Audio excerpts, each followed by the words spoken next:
Alrighty, so I have to start cooking my vegetable lentil soup.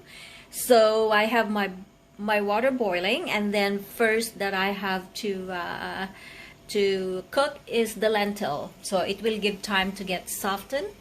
So this is my lentils here. It's a mixture of all kinds of lentils, like they have from lentils that I don't even know. So this is how it looked like. This is how it looked like before I soak them. I prefer to soak them a little bit in water. Oh, it's a bit hard to see.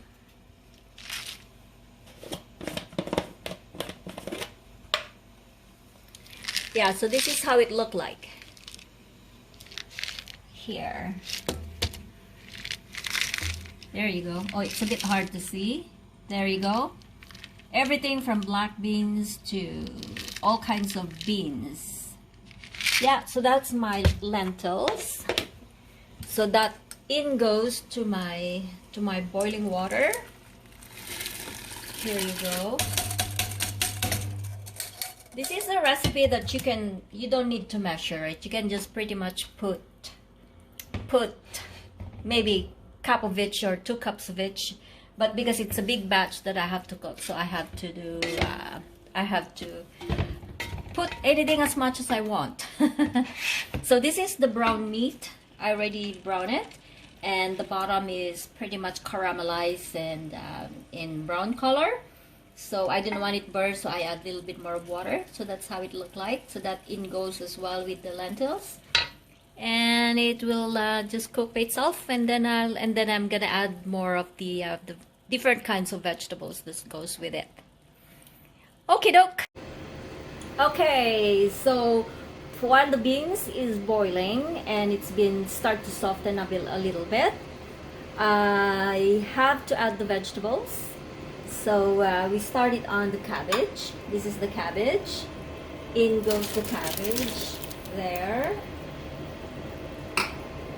And then the rutabaga, the turnip, in goes, and the celery, in goes the celery, and squash, in goes the leeks, there we go, and the carrots.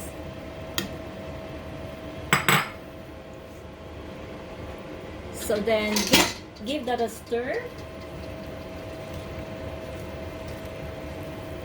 and cook this till it's nice and soft. I like to cook it at least 1 hour to 2 hours. So the lentils is start to soften, and also the meat. And just because I'm cooking a big batch, I'm gonna add more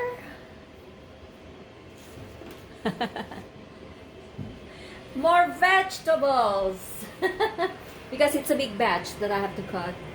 Why am I cooking a big batch? I do that and then I freeze them, and so it saves time for cooking, save time for time. So I portion them in little portions, and then I freeze them.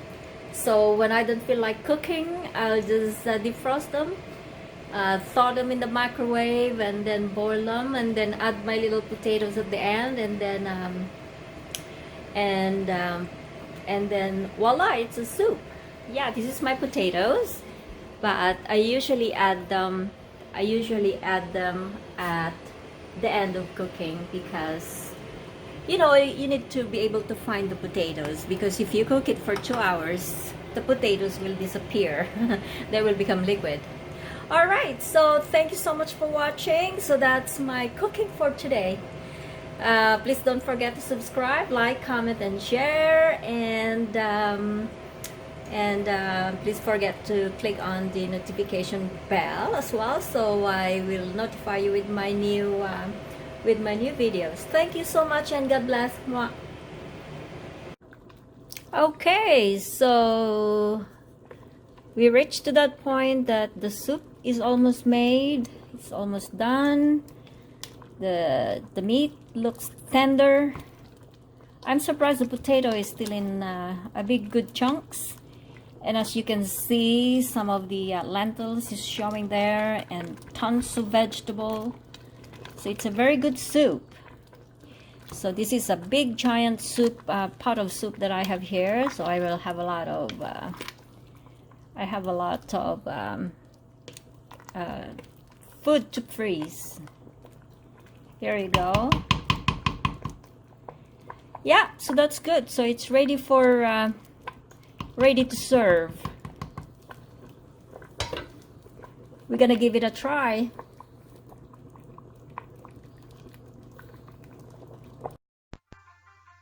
I see, it's recording. Hi.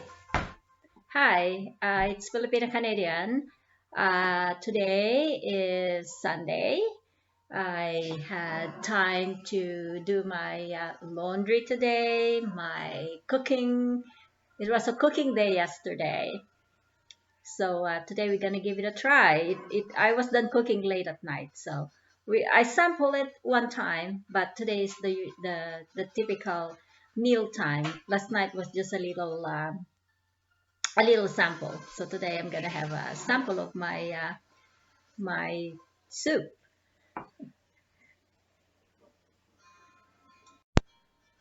Yeah, okay. So yeah, so this is my finished product of my soup. Yeah, this is perfect time for this time of year where when it's time, it's the coldest time. I mean, not very coldest, but it's cold time of the year. So soup is great. Soup is great. So yeah, with my recipes, I don't really put a lot of salt. I only add salt and pepper when I'm ready. So we're ready to dig in. I'm just gonna get the salt and pepper. Yeah, when it's ready to serve, like ready to eat, just add a little bit of salt and pepper. I don't. I try not to use too much salt, so I like a lot of pepper in it. Yeah, so yeah, I like to cook this soup, especially this time of year. It's perfect, it's wholesome. I like it because lots of vegetables in it and a lot of lentils in it. In the lentils it has barley. It has many different kinds of beans in it, so it's perfect. I love beans, and of course I add potatoes to balance. I have some carbs in it as well. Yeah, well, but mind you, it gets a lot of from the vegetable. Like I have the squash in there, which good source of carb, I guess.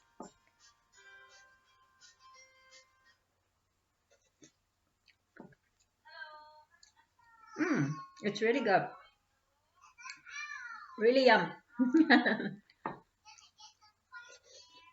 Mm.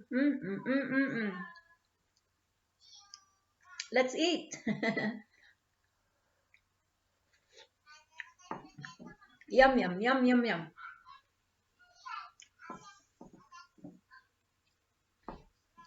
Yeah, so almost like in every bite, you can taste the taste of the vegetables and the taste of the beans and I add squash this time and it's really good. And little once in a while, you get a little bit of chunk of the meat. I like to add meat in it, for flavor. You can probably do just vegetable by itself because you're getting protein from the lentils. But I add a little bit of a meat for flavor. I brown that into brown and then get it even have caramelized at the bottom of the pot, and that tastes good. Mm, mm. Yum, yum, yum.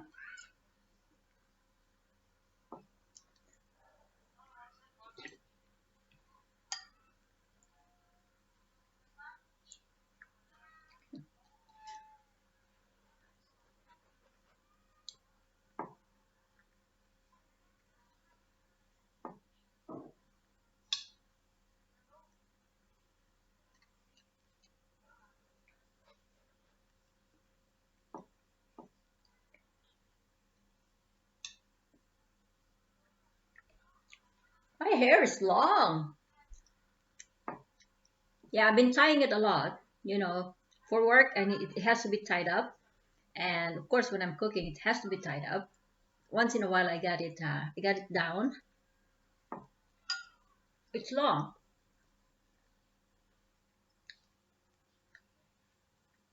When I went home to the Philippines, I cut it really, really short. I was like a boy, actually.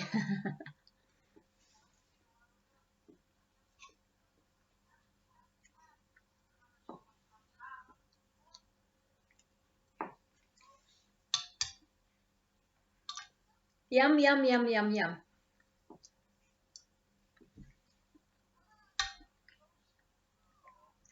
I love this kind of soup. It's almost like a stew, actually, with the consistency of it. Almost like a stew. But what I love about it, it's so filling. You know, like you'll have a bowl and then that's pretty much all you want to have. You know, it's a very good soup.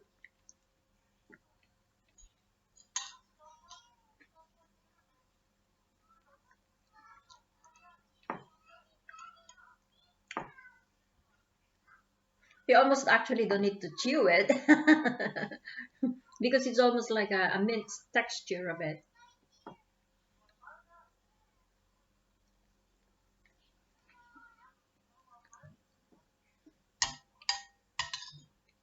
This is a soup that it's full of vegetables, you know, lots of vegetables. You know, there's the celery, the carrots, the leeks, the cabbage, potato,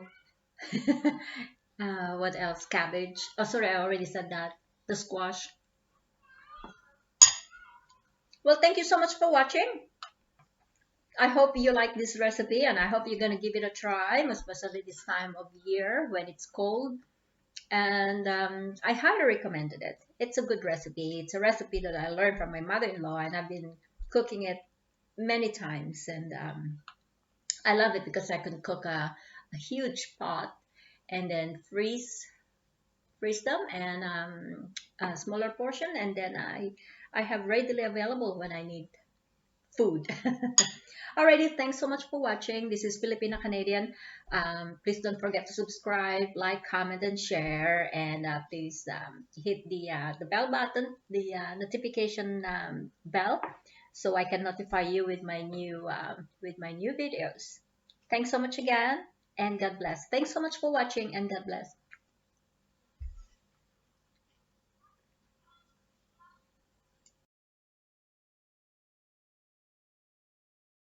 No, I think a lot of stuff here. I can just make something. You can make a grilled cheese.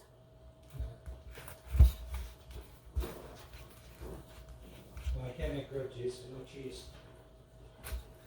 Why not? If you get pizza, you get cheese. Cheese No, anyway. we And don't have cheese. I got cheese, mozzarella. Oh, is it? Yeah. Oh. Yeah, I could maybe make maybe not.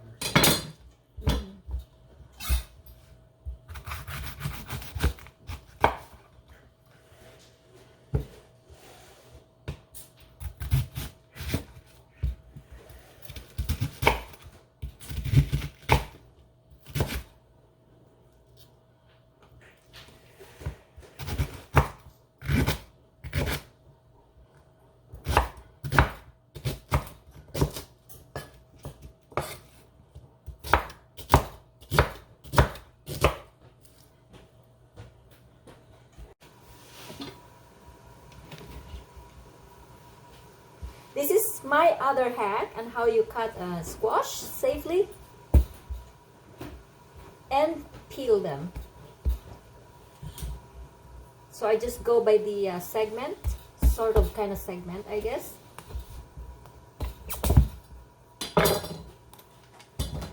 So then again, I go with the, just follow the line like that.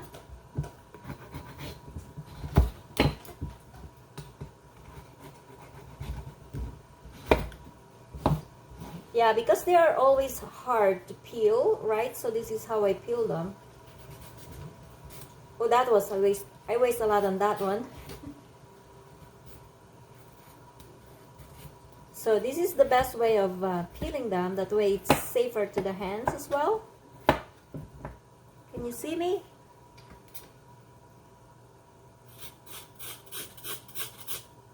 And that's how I remove the seeds.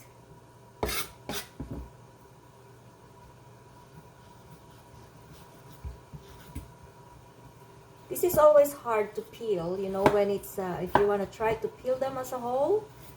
So,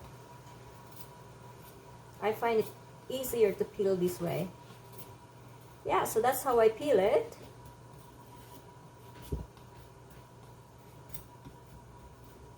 That one is a little stubborn. Voila! So, that's it. That was my little hack.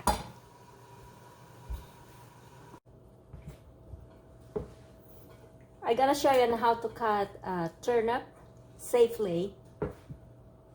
So I cut it like this. They are stubborn to cut. They are hard to cut.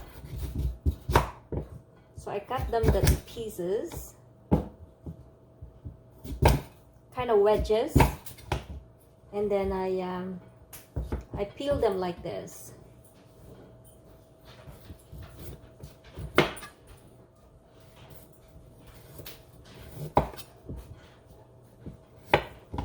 It's so much easier to peel them if they are in wedges rather than try to peel them when it's a whole piece, a whole round thing of this turnip. It's easier to peel them like this.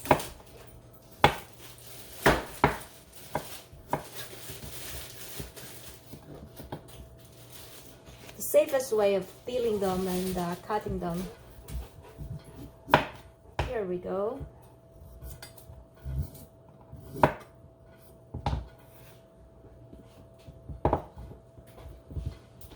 Oh, I'm a headless YouTube creator.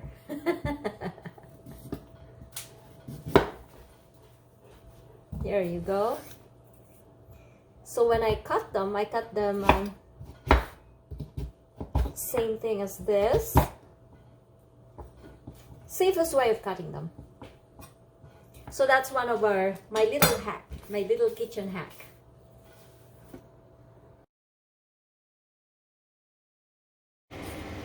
I'm gonna show one of my other kitchen hacks in here.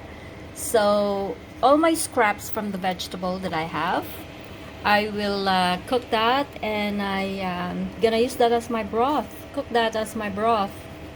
The carrots, I have to wash it first, then peel, right? So instead of throwing all those peels, so I have everything from scrap from the cabbage, from the squash, from the celery, from the how do you call that? That's leeks. So you pretty much put everything in, you know, the peel of the rutabaga, the turnip, the cabbage. So boil that, and then separate the all the pieces, and then keep the liquid for vegetable how do you call it, stock. So yeah, that's one of my other kitchen hack for today. So I'm just gonna give that you know, boil it for maybe half an hour to an hour, or even longer, to make sure that all the nutrients from all the peels and all the vegetables in here will incorporate in the water. So that's a vegetable broth.